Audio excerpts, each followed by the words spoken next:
ವೀಕ್ಷಕ ಬಾಂಧವರಿಗೆಲ್ಲ ಶರಣಾರ್ಥಿಗಳು. ನಾನು ಸಂಗಯ್ಯಸ್ವಾಮಿ ಮಹಾಶಿವಯೋಗಿ ಶಿವಪ್ಪ ಗೆದ್ದನವರ ಆಶ್ರಮ ಧಾರವಾಡದಿಂದ ಮಾತಾಡ್ತಾ ಇದ್ದೀನಿ. ಇವತ್ತಿನ ವಿಷಯ ಏನಪ್ಪ ಅಂತಂದರೆ, ಕಫ ಕಟ್ಟಿ ಗಂಟ್ಲು ಮಾತಾಡೋಕ್ಕೆ ಬರ್ಬೋದು, ಕೆಲವರಿಗೆ ದನಿ ಬಿದ್ದಿರ್ತೈತಿ, ದನಿ ಬೀಳ್ದಂತಾರೆ ಅದಕ್ಕೆ.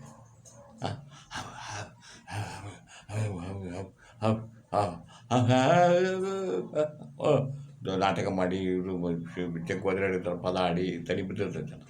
ಅಂಥವ್ರಿಗೆ ಕಫದಿಂದ ಆಗಿರ್ತಂದ್ರೆ ನಾಟಕ ಮಾಡಿ ಇದು ಪದ ಹಾಡಿ ಅಂತ ಅಲ್ಲ, ನಾಟಕ ಮಾಡಿ ಅಂತಲ್ಲ ಏನು ರೀ, ಇದು ಕಫ ಎದೆಯೊಳಗೆ ಕಫ ಕಟ್ಟಿ ಆ ಥರ ಆಗಿತ್ತಪ್ಪ ಅಂದ್ರೆ ಇದರಿಂದ ಈ ಔಷಧ ಮನೆ ಮದ್ದಿಂದ ಇದು ಕಫ ಕ್ಲೀನಾಗಿ ನಿಮಗೆ ಸ್ವಚ್ಛತೆ ಆಗಿ ಏನು ಇದು ನಿಮಗೆ ಧ್ವನಿ ನೀಟಾಗಿ ಆಗುತ್ತೆ. ಅಂಥ ಅದ್ಭುತವಾದಂಥ ಮನೆ ಮದ್ದು ಮಾಹಿತಿ ಹೇಳ್ತೀನಿ ನಿಮಗೆ.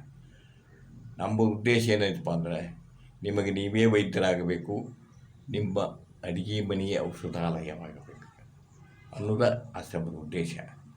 ಸುಮ್ಮನೆ ಇಟ್ಟಿಟ್ಕ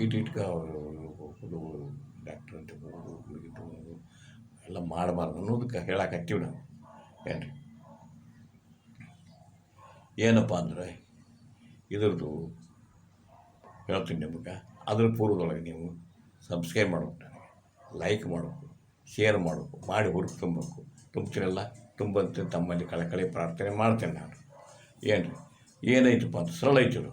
ಏನಂದ್ರೆ, 1 ಚಮಚೆ ವೀಳ್ಯದೆಲೆ, ಕರೆಯಲಿ ಅಂತಾರಲ್ಲ, ಅಂಬಡಿಯಲ್ಲಿ ಅಲ್ಲ ಕರೆಯಲಿ ಅಂತಾರೆ, ಮೈಸೂರು ಚಿಗ್ರ ಅಂತಾರೆ ಆ ಕಡೆ, ಮೈಸೂರು ಚಿಗ್ರ ಅಂತಾರೆ, ಈ ಕಡೆ ಕರೆಯಲಿ ಅಂತಾರೆ. ನಾರ್ತ್ ಕರ್ನಾಟಕದೇ, ಸೌತ್ ಕರ್ನಾಟಕ ಕಡೆ ಮೈಸೂರು ಚಿಗ್ರ ಅಂತಾರೆ. ಅಂಥದ್ದು ಎಲೆ ರಸ ಮಾಡ್ಬೇಕಲ್ಲ, ರಸ ಮಾಡಿ 1 ಚಮಚೆ ಮಾಡ್ಬೇಕಲ್ಲ, 1 ಚಮಚೆ ಜೇನುತುಪ್ಪ ಹಾಕ್ಬೇಕು ಅದಕ್ಕೆ. ಹಾಕಿ ಇದನ್ನು ಈ ಮಿಶ್ರಣನ ಏನು ಮಾಡಬೇಕು, ದಿನಕ್ಕೆ 2 ಸಲ ಕುಡಿಬೇಕು. ಬೆಳಿಗ್ಗೊಮ್ಮೆ, ಸಾಯಂಕಾಲ. ಕಫ ಕಟ್ಟಿ ದನಿ ಬಿದ್ದಿತ್ತಂದ್ರೆ ಅಥವಾ ದನಿ ಹೇಳಿದ್ನಲ್ಲ ಹಂಗಾಗಿತ್ತಂದ್ರೆ, ಸಮಸ್ಯೆ ಆಗಿತ್ತಂದ್ರೆ ಅದು ಗುಣ ಆಗುತ್ತೆ. ಏನು ಒಂದು ನಿಮ್ಮ ಆರಾಮಾಗಿ ಎಷ್ಟು ದಿನ ಮಾಡ್ಬೇಕೆಂತ ಏನು ಅಂತ ಕೇಳಕ್ಕೆ ಹೋಗ್ಬೇಡ್ರಿ. ಆನಂತರ ನಿಮಗೆ ಆರಾಮಾಗೋ ತನಕ ಮಾಡಿರಿ. ಏನು ನೀವು ದುಡ್ಡು ಕಾಸು ಕೊಡೋಷ್ಟಿಲ್ಲ, ಏನೂ ಇಲ್ಲ. ಬಿಡ್ರಿ, ವೀಳ್ಯದೆಲೆ ತೊಗೊಂತೀವಿ, 1 ಚಮಚ ರಸ ಮಾಡ್ತೀರಿ, 1 ಚಮಚೆ ಜೇನುತುಪ್ಪ ತೊಗೊತೀವಿ, ತೊಗೊಂಡು ಮಾಡ್ತೀವಿ. ಇದು ಸರಳ ಐತಿ. ಇದನ್ನು ಮಾಡಿ ಇದ್ರ ಉಪಯೋಗ ತೊಗೊಂಡಿರೋದನ್ನ ಹೇಳಿದ್ವಿ, ಸಾರ್ಥಕ ಆಗುತ್ತೆ. ಮಾಡ್ತೀರಲ್ಲ, ಮಾಡಿ ಉಪಯೋಗ ತೊಗೊಳ್ರಿ. ಮತ್ತು ನಮ್ಮ ಸ್ಲೋಗನ್ ಐತಲ್ಲ, ರೈತನೇ ರಾಜ, ರೈತನೇ ಕುಬೇರ, ರೈತನೇ ಮಹಾರಾಜ. ಇದು ಗಳಿಕೆ ಆಶ್ರಮ ಅಲ್ಲವಯ್ಯ, ಬಳಕೆ ಆಶ್ರಮ. ಮತ್ತು ಇಂಥದ್ದು ಮಾಹಿತಿ ತೊಗೊಂಡು ಭೇಟಿ ಹಾಕಿನಿ. ಅಲ್ಲಿವರೆಗೂ ನನ್ನ ಶರಣಾರ್ಥಿಗಳು.